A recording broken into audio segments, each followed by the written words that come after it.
Xiaomi kembali meramaikan pasar smartphone dengan meluncurkan seri terbaru mereka. Redmi Note 13 tidak tanggung-tanggung. Xiaomi menghadirkan 3 varian sekaligus Redmi Note 13 biasa, Redmi Note 13 Pro dan versi tertinggi Redmi Note 13 Pro Plus atau Pro Max.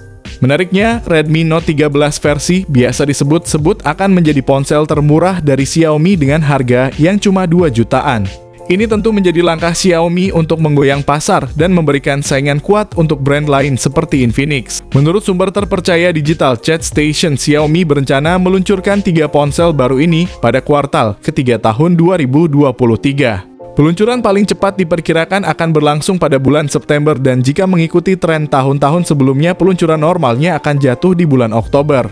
Redmi Note 13 diharapkan akan hadir dengan beberapa fitur menarik yang meliputi layar berkualitas tinggi, kamera utama hingga 108 megapiksel, serta kapasitas baterai yang sangat besar mencapai 6000 mAh. Jelas Xiaomi berupaya menghadirkan ponsel yang tidak hanya terjangkau tetapi juga berkualitas tinggi dalam berbagai aspek. Ketika teknologi dan seni berkolaborasi, kelahiran Redmi Note 13 pun tak terhindarkan. Ponsel ini membawa angin segar dengan rancangan yang memikat mata, mengingatkan kita pada kemegahan seri Redmi Note. Dengan kamera belakang yang elegan serta kamera depan yang berkelas, Redmi Note 13 memang bukan sekedar tentang wajah cantik. Bahan-bahan yang digunakan di ponsel ini mencerminkan esensi mewah, permukaan belakang berbalut kaca dan perlindungan dari IP53, menjadikannya ponsel yang tangguh dalam menghadapi percikan air dan debu. Ditampilkan dalam layar AMOLED 6,67 inci, Redmi Note 13 menyuguhkan pengalaman visual dengan refresh rate 120Hz dan touch sampling rate 360Hz yang luar biasa. Layar dengan sertifikasi TÜV Rheinland ini menawarkan warna yang hidup dan mendukung HDR10+. Masuk ke ruang jantung smartphone ini didukung oleh chipset MediaTek Dimensity 900 yang terbuat dengan teknologi fabrikasi 6 nanometer dari TSMC. Seperti yang kita tahu, chipset TSMC menjanjikan ketahanan maksimal saat digunakan dalam situasi berat seperti gaming. Saat berbicara tentang kinerja, Dimensity 900 mampu menghadirkan pengalaman gaming premium pada game populer seperti Genshin Impact, PUBG Mobile, Free Fire, dan Mobile Legends dengan setting high atau tinggi. Ada informasi menarik untuk kalian yang sedang mempertimbangkan untuk membeli smartphone dengan chipset Dimensity 900. Ternyata chipset ini juga digunakan pada HP Infinix Zero 5G. Yang membuatnya menarik adalah fakta bahwa Infinix Zero 5G dibanderol dengan harga yang cukup terjangkau, hanya sekitar 2 jutaan rupiah. Jika kalian bertanya-tanya mengenai kelas dari chipset Dimensity 900 ini, perlu diketahui bahwa chipset ini masuk dalam kategori kelas menengah, bukan kelas atas, namun jangan salah sangka. Meskipun berada di kelas menengah, performa dan fitur yang ditawarkan oleh chipset ini bisa dibilang setara dengan ponsel-ponsel di kelas atas. Ini menjadikannya pilihan yang sangat baik untuk kalian yang ingin memiliki ponsel dengan performa tinggi tanpa harus merogoh kocek terlalu dalam. Jadi jika kalian sedang mencari ponsel dengan performa solid tanpa harus membayar harga premium, mempertimbangkan ponsel dengan chipset Dimensity 900 bisa menjadi pilihan yang tepat.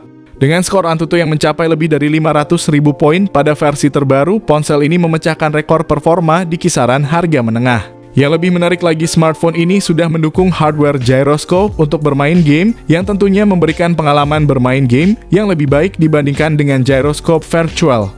Didukung dengan RAM 8 serta tertinggi 12 GB dan penyimpanan internal 256 GB dengan tipe RAM LPDDR4X dan juga internal UFS 3.1. Redmi Note 13 menjamin kelancaran dalam multitasking. Redmi Note 13 dengan sistem operasi terbaru Android 13 dan antarmuka custom MIUI 14 yang menjadi ciri khas Xiaomi.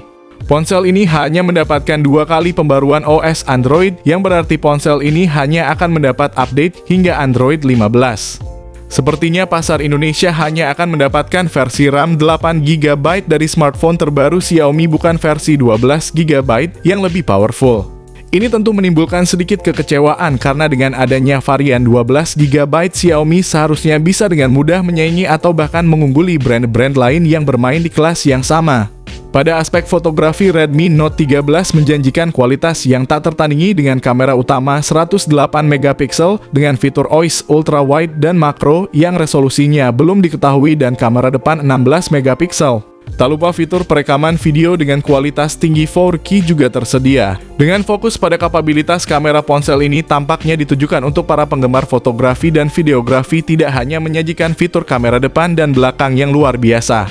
Ponsel ini juga menawarkan performa yang solid dalam hal gaming berkat chipset yang mumpuni. Dalam hal ini, ponsel ini menawarkan keseimbangan antara fungsi kamera dan kinerja sehingga tidak hanya memikat para penggemar fotografi, tapi juga gamers yang menginginkan perangkat dengan performa tinggi.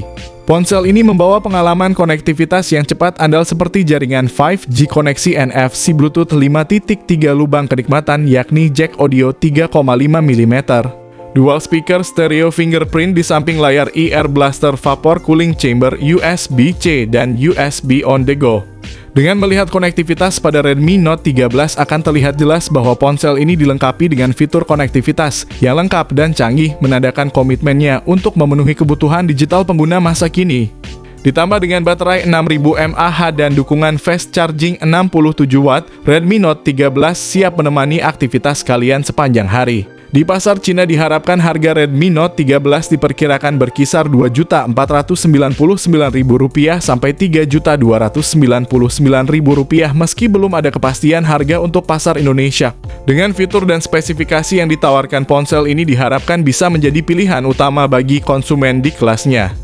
Dalam dinamika pasar smartphone, harapan konsumen seringkali bertentangan dengan kenyataan harga yang ditetapkan oleh produsen. Sebuah langkah yang diharapkan agar para penggemar Xiaomi dapat menikmati perangkat unggulan tanpa harus merogoh kocek terlalu dalam.